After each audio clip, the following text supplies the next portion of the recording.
원피스 1167화의 제목은 이다의 아들들로, 챕터는 하랄드 사이드에서 시작됩니다. 갓벨리 사건 이후 세계 정부는 하랄드에게 거인족이 천년 동안 쌓아온 죄를 대신 속죄하기 위한 임무를 맡기는데, 이에 하랄드는 그 명령에 따라 바다 한가운데서 해적들을 비밀리에 단칼에 두동강 내며 세계를 떠도는 그림자처럼 움직입니다. 이러한 하랄드의 움직임 때문에 그랜드라인 여러 나라에서는 짙은 안개 속에서만 모습을 드러내 해적을 노리는 괴물이 바다를 떠돈다는 소문이 퍼지는데, 하지만 나레이션은 그 괴물은 플로리안 트라이앵글의 괴물이 아닌 하랄드라고 말하며, 하랄드는 특정 지역이 아니라 여러 바다에서 활동해 왔었다는 사실도 함께 밝혀지죠. 그리하여 갓벨리 사건 이후 로저, 뉴게이트, 빅맘, 카이도 같은 해적들은 각자의 방식으로 바다를 정복해 나가던 시기였지만, 하랄드는 그와는 정반대로 죄를 갚기 위해 그림자처럼 바다를 돌며 해적을 처단하고 있었습니다. 그러던 어느 날 로저가 사망하자 오로성은 하랄드를 신의 칼날 천해로 승격시키고 승격의 징표로 왼팔에 문신을 새겨줍니다. 하랄드는 큰 영광이라며 고개를 숙이는데, 이에 오로성은 세계 정부와의 계약이 천해, 심해, 심연 3단계로 나뉘며 진짜 신과의 맹세는 13인의 선택받은 자만이 어비스 계약을 통해 맺는다고 설명합니다.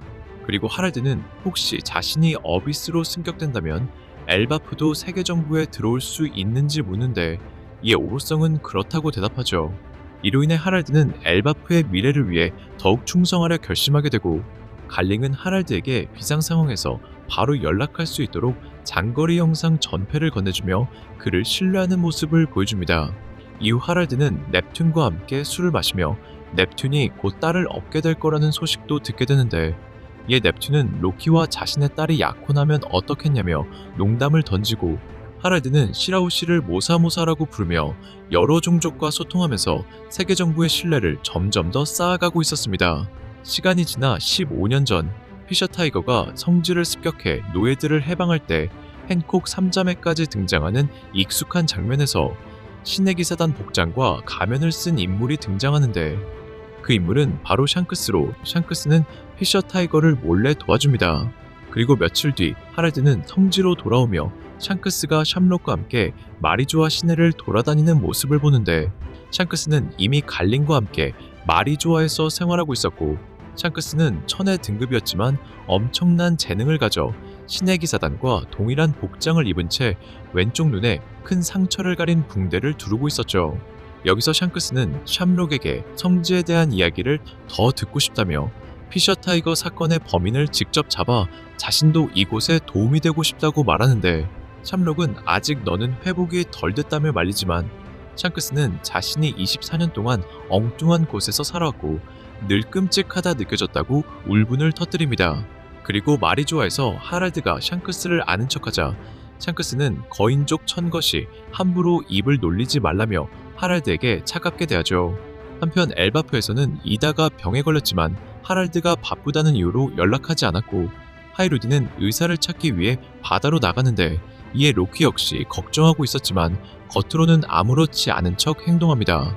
그리고 이다는 주변인들에게 혈연이 아니더라도 로키는 하이루딘과 같은 자신의 소중한 아들이라고 말하는데, 그러던 중 로키는 양조촌의 거인이 이다에게 독을 먹인 사실을 알게 되고, 그들은 자신과 같은 에스트리드의 혈통으로 외부 여자인 이다가 여왕이 되는 건 말도 안 된다고 주장하는 걸 듣게 됩니다.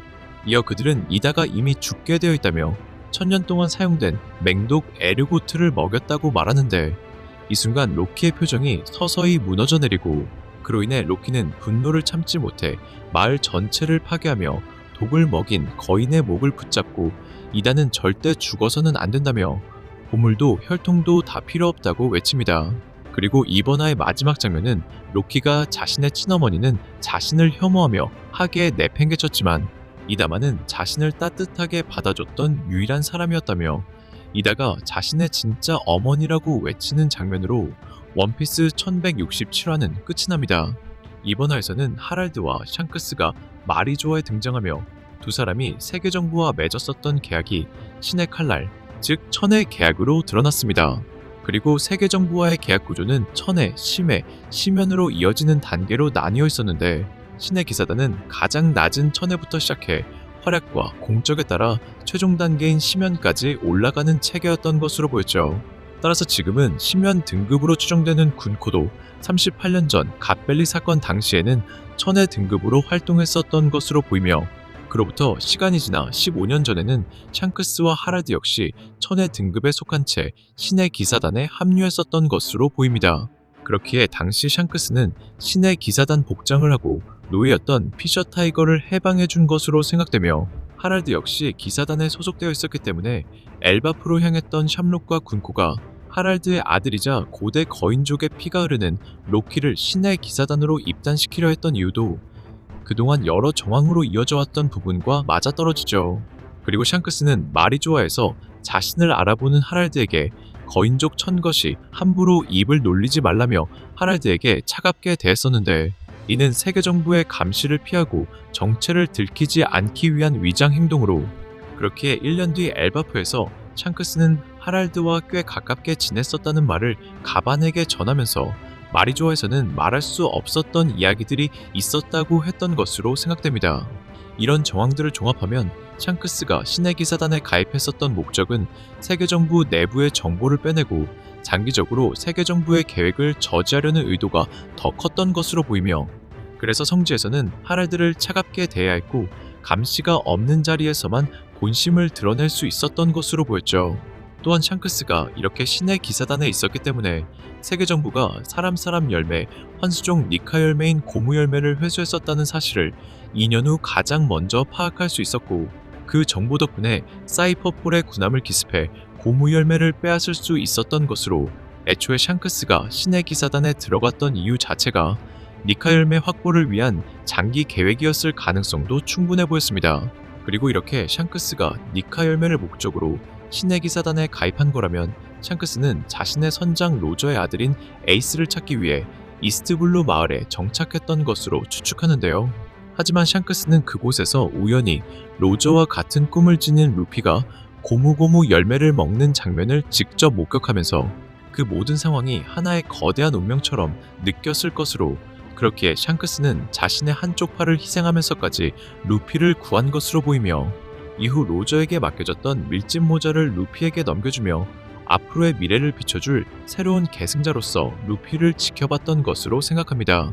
또한 이렇게 샹크스의 왼쪽 팔의 문신이 세계정부와의 계약 문신으로 밝혀지면서 당시 바다의 황제 사왕에 위치했던 샹크스가 가장 약한 바다 이스트블루 해왕류에게 한쪽 팔을 잃었다는 설정 오류 또한 단순한 설정 오류가 아니라 루피에게 운명을 맡긴 후 일부러 세계정부와의 족쇄를 끊어냈던 선택으로 루피를 지키면서 문신이 있는 왼쪽 팔을 해왕류에게 줬다는 설정도 가능해 보였죠.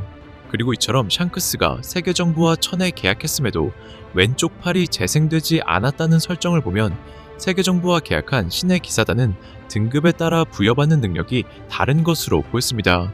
여기서 가장 높은 등급으로 보이는 심연 어비스 등급은 오로성과 비슷하게 엄청난 재생 능력과 문양을 통해 텔레포트가 가능한 것으로 보이지만, 천에는 가장 밑단계이기에 아무런 능력을 부여받지 않은 것으로 생각되는데요.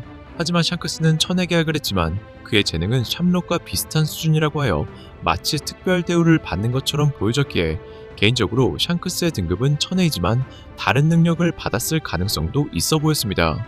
또한 이번 화에서 오다 작가는 샹크스와 샴록을 거울처럼 동시에 비춰주었고, 두 사람의 검 역시 같은 각도와 같은 모양으로 서로 초점을 맞춰 보여줬었는데, 이러한 오다 작가의 연출을 본다면 샹크스의 검도 샴록처럼 능력을 가졌을 가능성이 높아 보였습니다.